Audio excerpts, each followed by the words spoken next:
1절부터 4절 말씀까지 우리 한 목소리로 봉독을 드리겠습니다. 신약성경 시편 139편 1절부터 4절 말씀까지 우리 같이 봉독합니다. 시작. 여호와여, 주께서 나를 살펴보셨으므로 나를 아시나이다. 주께서 내가 앉고 일어섬을 아시고 멀리서도 나의 생각을 밝히 아시오며 나의 모든 길과 내가 눕는 것을 살펴보셨으므로 나의 모든 행위를 익히 아시오니 여호와여, 내 혀의 말을 알지 못하시는 것이 하나도 없으시니이다. 아멘. 우리 압도자분과 인사합니다. 잘 오셨습니다. 한 번 더 인사할까요? 주님의 은혜가 충만하게 임하기를, 기대에게 가득하기를 소망합니다. 시작. 주님의 은혜가 그대에게 가득하시기를 원합니다. 네. 네. 휴가 안 가시고 오늘 이렇게 오시느냐고 고생이 많으셨습니다. 네. 오늘 8월을 열며 하나님 앞에 찬양 예배로 영광을 돌리는데, 이 찬양 가사가 한 가사가 다 어쩌면 이렇게 내 마음에 콱콱 와서, 아니 어쩌면 이렇게 한 문장 한 문장이 나랑 맞지? 신기반기합니다. 네. 여러분에게도 그런 기쁨이 있었으리라 믿습니다. 이 시간에 우리 예배자로 사는 삶, 잠시 이 말씀의 제목을 가지고 함께 은혜를 나누겠습니다. 지난주에 우리 인생에 주업이 있고 부업이 있다 그랬습니다. 내 인생의 주업, 본업이 뭐냐 했을 때 그게 내가 가지고 있는 직업이 아니라 하나님을 섬기는 것이다 그랬습니다. 이게 흐트러지면 신앙이 뒤틀려집니다. 여러분, 우리의 믿음은 여기서부터 출발되고 여기서부터 완성이 되는 거예요. 나의 주업은 하나님을 섬기는 일이다. 잊지 않으시길 바랍니다. 그 일을 위하여 나에게 여러 가지 주어진 일을 주시는 겁니다. 저는 이제 목사로 일을 하고 또 여러분들은 또 여러분들 나름대로 사업을 하거나 또 직장에 다니거나 사람들을 가르치거나 또 여러 가지 내게 주어진 일을 하게 되는 거죠. 이 주업을 완성하기 위해서 우리들의 삶에는 두 가지가 반드시 필요하다는 이야기를 좀 나눴어요. 그게 선포였습니다. 선포. 전파라고 하는 말은 복잡한 게 아니라 하나님의 말씀을 하는 것 같이 하는 겁니다. 예컨대 힘들고 지쳐 있는 분들에게 주님이 함께 하십니다. 그렇게 얘기를 하시는 겁니다. 나도 잘 모르는 얘기를 하지 마시고 정확하게 내 말을 하는 겁니다. 아까 얼마나 그 가사의 은혜가 되는지요. 조금 후에도 말씀드릴 수 있겠습니다만은, 주여 지난밤 내 꿈에 배웠으니 그 찬양을 드리는데 늘 그 찬양 가사의 은혜가 있습니다만은, 앞길이 환하게 보이기 시작하는 때가 언제냐는 거죠. 여러분의 앞길이 환하게 보입니까? 캄캄합니까? 네, 가사 2절에 이렇게 말을 하더라고요. 내가 영광의 주님을 바라보니. 그러니까 앞길이 환하게 보이도다 이렇게 고백하고 있어요. 그러니까 영광의 주님을 바라보면 앞길은 보이는 거예요. 앞길이 캄캄합니까? 영광의 주님이 안 보이는 거예요. 또 장차 큰 은혜 받을 표가 뭐냐 하는 거예요.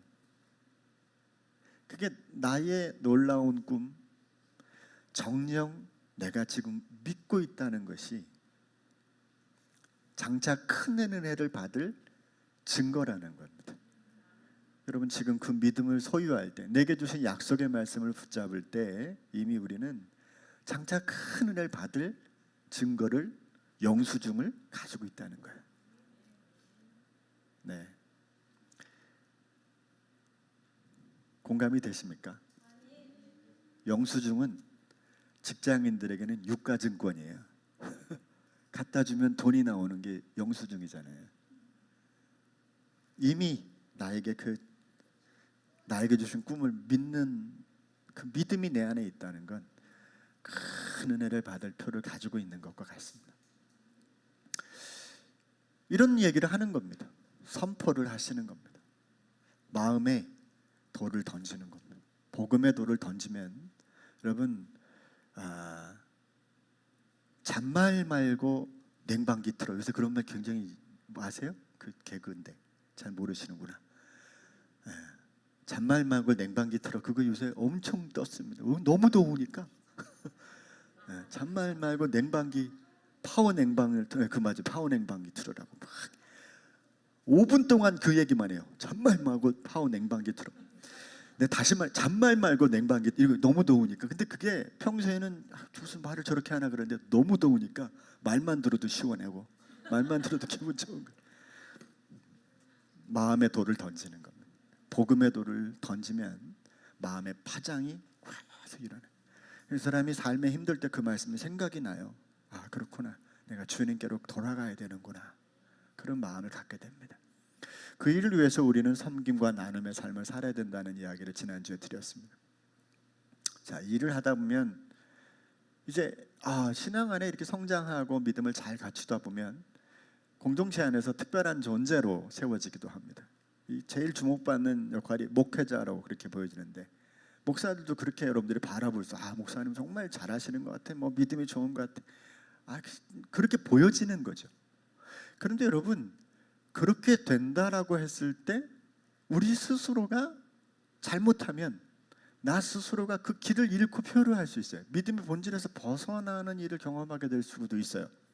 이게 왜 그러냐면 하나님 앞에서의 삶을 뛰어넘어서 하나님 안에서의 삶을 반복해서 해야만 합니다. 이게 무슨 말이냐면 우리가 밖으로 보여주는 선포나 또 그런 일을 위해서 사람들을 섬기고 사람들에게 선한 행실로 다가가는 삶은 외적인 일이에요. 두 번째 일인 거예요.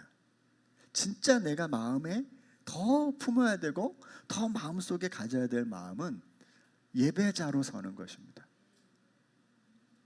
여러분, 저는 이렇게 봅니다. 하나님 앞에 우리가 무한 하나님 앞에 세워지는 길은 예배자로 서는 길이다 라고 하는 거예요. 그래서 오늘 저는 하나님 안에서의 살게 하는 예배라는 이 지표를 한번 여러분들과 함께 다시 한번 공감을 좀 하려고 합니다. 제가 매번 설교를 하나, 둘, 셋, 세 개로 했는데요. 이제부터는 딱 2개만 합니다.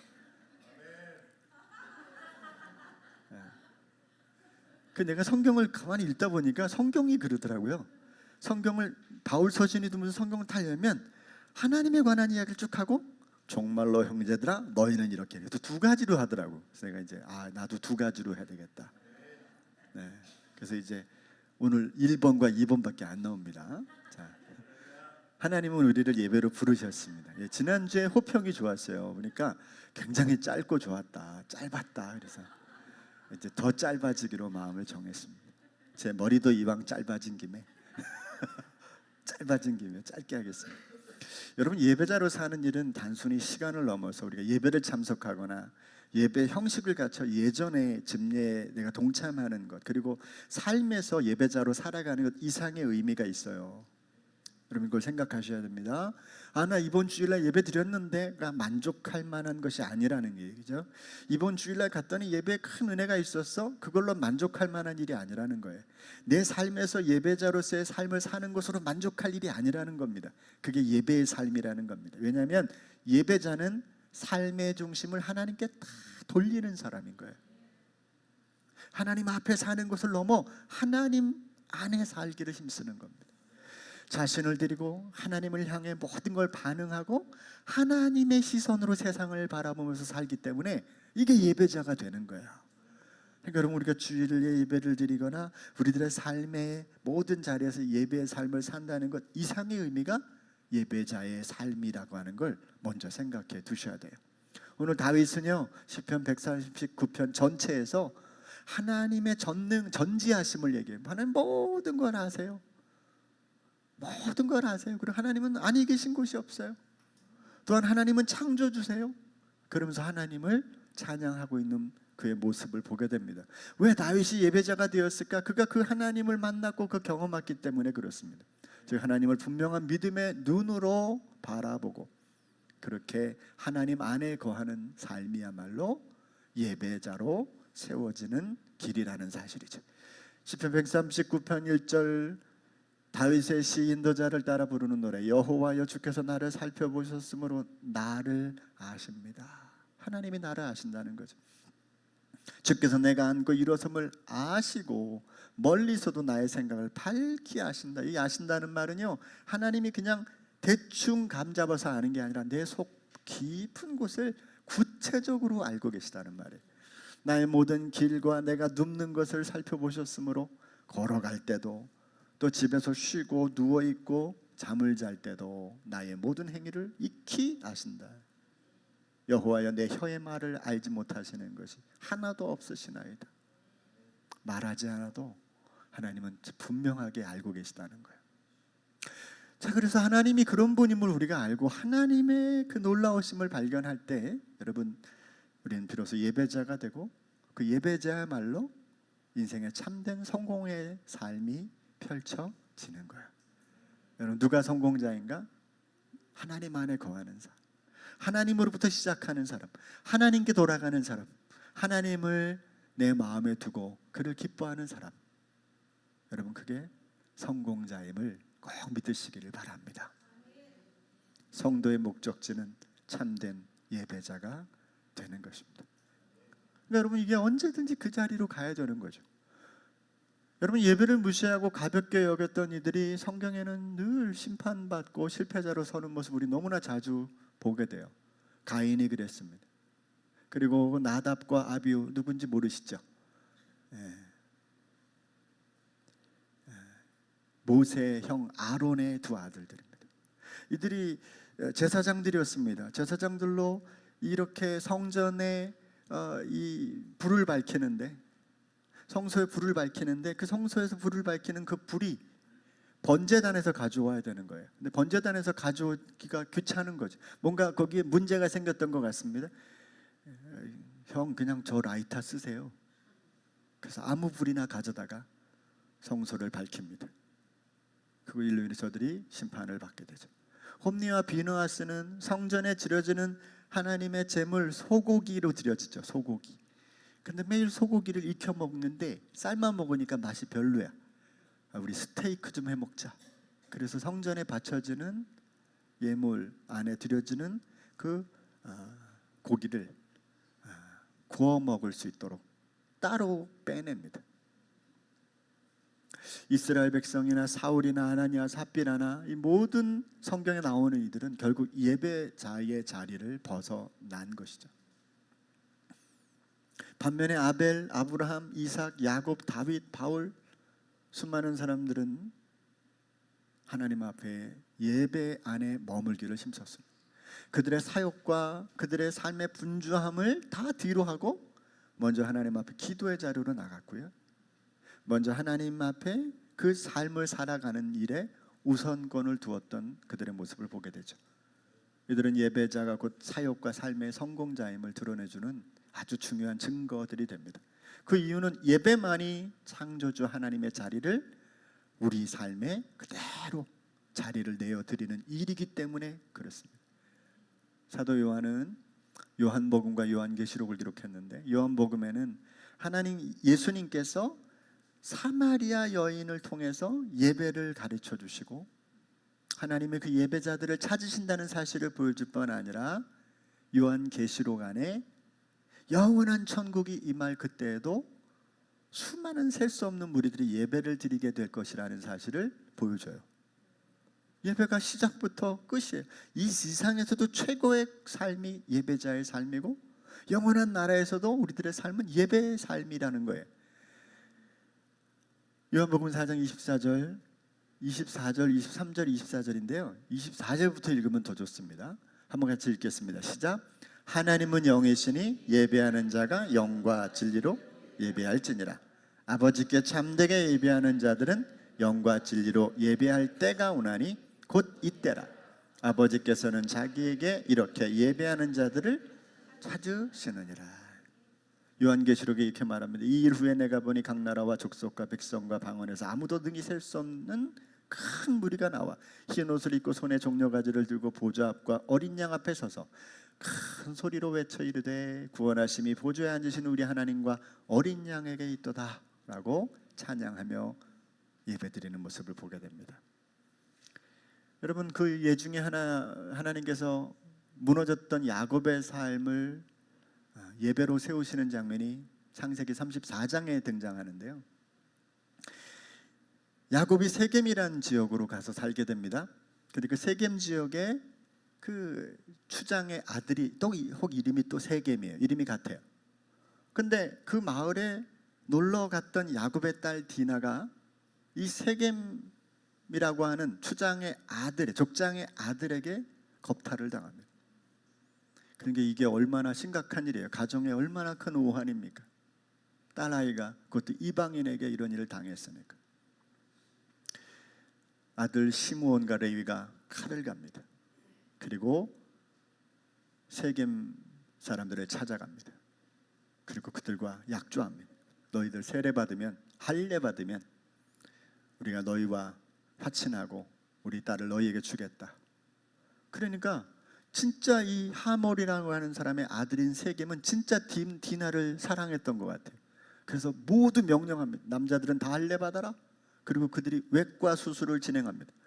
몸이 굉장히 불편하죠. 근데 외과 수술을 받고 다 누워있는 중에 시므온과 레위가 다른 형제들을 끌고 들어가서 모든 세겜에 있는 그 세겜 그 하몰의 아들들을 다 죽입니다.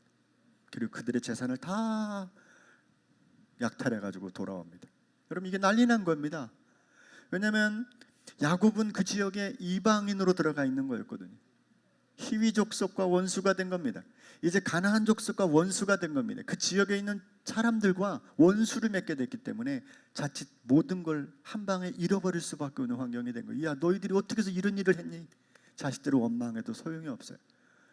자식들은 그런 아버지를 또 대항합니다. 아버지, 그러면 우리 너희 동생이 이런 일을 당했는데 우리 보고 가만히 있으란 말입니까?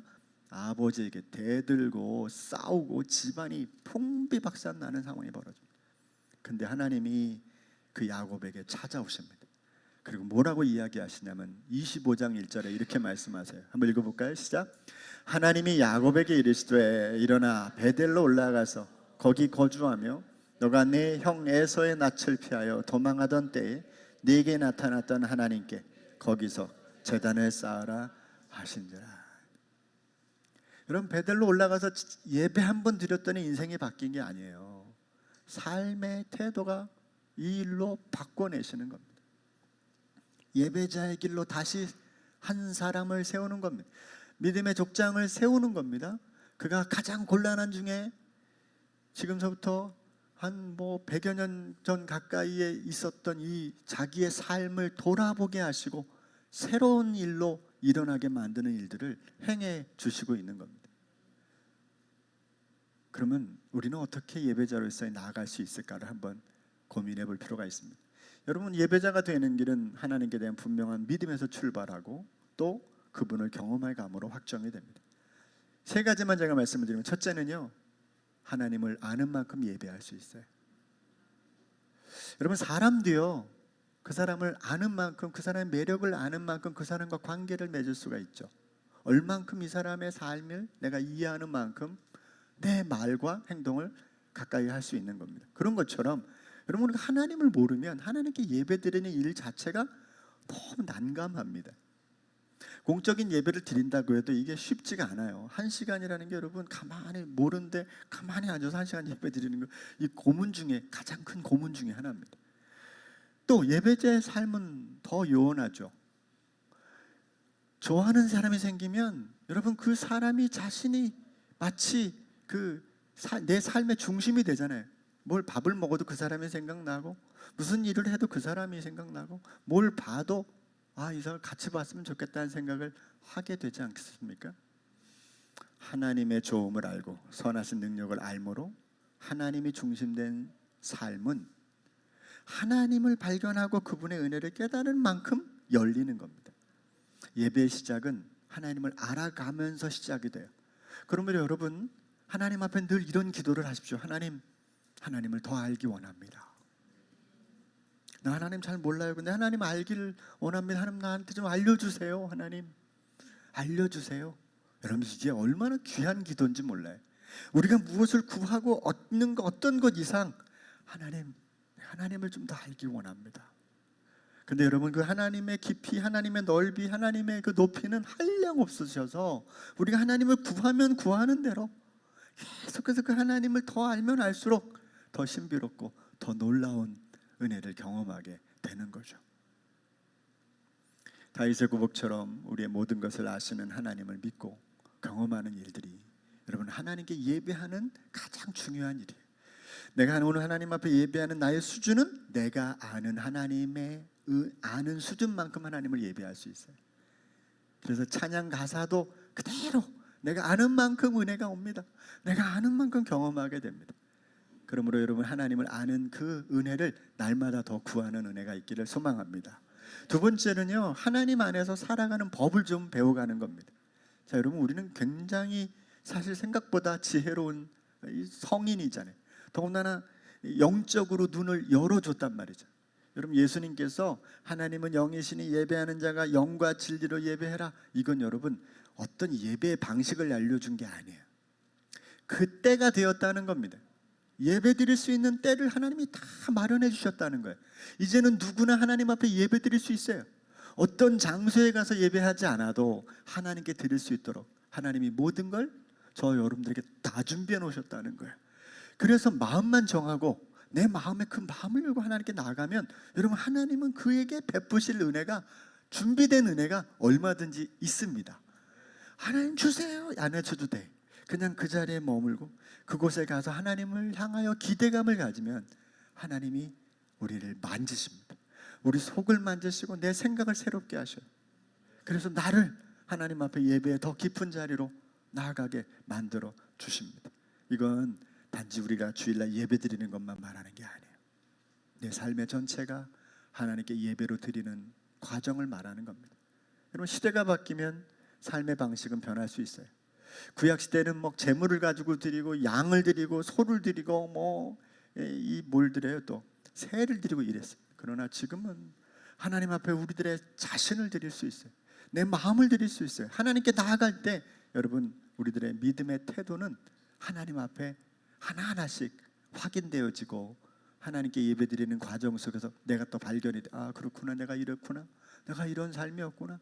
그리고 내 삶에서 하나님께 예배드리는 삶으로 살아가면 또 내 모습이 또 보여져요. 아 내가 이렇구나, 내가 이랬구나. 예배의 방식은 다양해도 예배의 본질은 하나님 안에 거하고 그 안에 살아가는 모든 것입니다. 여러분 불교에서는 뭐라 그랬어요? 뭐 마당 쓰는 것도 수행이고, 그죠? 이건 불교에서 우리가 배워야 돼요. 또 밥을 먹는 것도 수행이잖아요. 그래서 그냥 밥을 함부로 안 먹습니다. 밥을 하나를 안 먹습니다. 나중에 물까지 해가지고 뭐예요? 이거 나중에 설거지 안 해도 될 정도로 그냥 물로 한번 헹궈서 이렇게 내놓는다지 않았습니까? 근데 그 과정이 다 수행이래요. 여러분 우리는 이걸 잊지 않아야 됩니다. 우리는요 모드가 따로 정해져 있는 것 같아요. 내가 볼 때 교회 오면 교회 모드 이렇게 딱 키는 것 같아요. 안녕하세요 자매님, 아유 반갑습니다. 그러다가 이제 운전하러 나가서 운전하는 부터 운전 모드로 바뀌는 거예요. 저놈의 새끼가 운전을 왜 저렇게 하나? 네? 또 우리가 삶을 살아가면서 사람들 대할 때 그 대하는 태도가 달라. 직장에서의 태도가 다르고 교회에서의 태도가 다르고 집에서의 태도가 다르고 모두가 다 각각 다르지. 네, 여러분 우리의 모두는 하나밖에 없습니다. 하나님 안에 거하는 것입니다. 그러니까 직장 가서도 그 모습 그대로 해야 되고요. 저 그런 질문 많이 하시대. 목사님들 집에서도 저래요? 이런 얘기 많이 하시대. 저 똑같습니다. 저만 그렇게 생각하지 모르겠죠. 우리 가족들은 달라요. 이럴 수도 있어요. 제 나름대로는 똑같습니다. 직장에 가든 교회에 있든 사람을 만나든 뭘 다를 게 뭐가 있습니까? 그 모습이 그 모습인 거죠. 여러분 모두 바꾸지 마세요. 계약을 하러 갑니까? 모두를 하나님 안에서 작정하고 가십시오. 대한민국에 있던, 저 유럽에 가 있던, 저 미국에 가 있던, 내가 어떤 사람을 만나든 똑같은 모두 하나님 안에 있다. 마지막 세 번째는요, 삶의 모든 것으로 하나님을 높이고 찬양하도록, 여러분 우리가 그 역할을 하는 겁니다. 자, 예배자의 가장 궁극적인 모습은요, 내가 하나님을 예배하는 자를 뛰어넘는 겁니다. 그건 내가 아니라 나로 인한 누군가의 예배가 함께 이루어지게 만드는 겁니다. 이게 굉장히 중요합니다. 우리는 하나님 앞에 나 자신을 예배하는 것에 초점을 맞추면 어떻게 돼요? 맨날 내 자리, 내 좋은 자리, 그 자리 뺏기면 안 되는 사람들이 있어요. 만약에 그날 맨날 그 자리에 앉는데 누가 그 자리에 앉으면 그날 예배 은혜는 하나도 없는 그런 분들이 있어요. 근데 여러분 거꾸로 생각해 보세요. 내가 저기서 내가 은혜 받았는데 저 사람이 저기 가면 은혜 받을 거야. 그렇게 생각할 수도 있는 거예요. 신약 전체의 삶의 핵심은요, 여러분 고린도전서 10장 31절이라는 말씀 안에 딱 저는 귀결될 수 있다고 봅니다. 그런즉 너희가 먹든지 마시든지 무엇을 하든지 다 하나님의 영광을 위하여 하라. 이게 뭘까요? 우리 자신이 예배자로 설 뿐만 아니라 우리들의 예배를 통하여 사람들이 하나님의 영광을 바라볼 수 있는 자리까지 한 걸음 내딛게 하라는 거잖아요. 자신의 행동과 말이 하나님의 영광을 위한 것인지를 물어야 되죠. 여기에 손해가 일어날 수 있습니다. 여기에 내 자존심이 상해질 수도 있습니다. 여기에 내가 어려움을 겪을 수 있어요. 그런데 목적은 하나님의 영광이 이 과정을 통하여 나타나게 하는 거예요. 손해봐도 돼요. 잃어버려도 돼요. 포기해도 됩니다. 그러나 하나님의 영광을 나타내는 일을 예배자로서의 삶을 살아가는 사람에겐 포기해서는 안 되는 거예요. 다 잃어도 하나님께 예배하는 건 포기하면 안 되는 겁니다. 자신의 행동과 태도가 하나님을 드러내고 우리를 왕적인 제사장의 모습으로 세우고 있는지 물어야 됩니다. 삶의 모든 선포와 수고가 땀과 눈물이 저와 여러분들의 드리는 예배와 삶의 예배를 통하여 매듭지어지는 은혜를 누리게 되기를 소망합니다. 기도하겠습니다. 하나님 고맙습니다. 예배자로 세워진다는 건 단순히 우리가 한 번의 예배를 출석하거나 내 삶에서 예배라고 하는 삶을 살아내는 것 이상의 의미가 있음을 들었습니다. 하나님을 더 깊이 알게 해 주시옵소서. 하나님을 섬기는 법을 더 배워가게 하여 주시옵소서. 하나님, 우리의 예배를 통하여 우리들의 삶에서 하나님의 영광을 나타내는, 누군가에게 하나님의 영광을 보일 수 있는, 우리들의 먹든지 마시든지 무엇을 하든지 그런 삶으로 나가는 기회를 열어내는 예배자로 살게 해 주시옵소서. 예수님의 이름으로 기도드렸습니다. 아멘.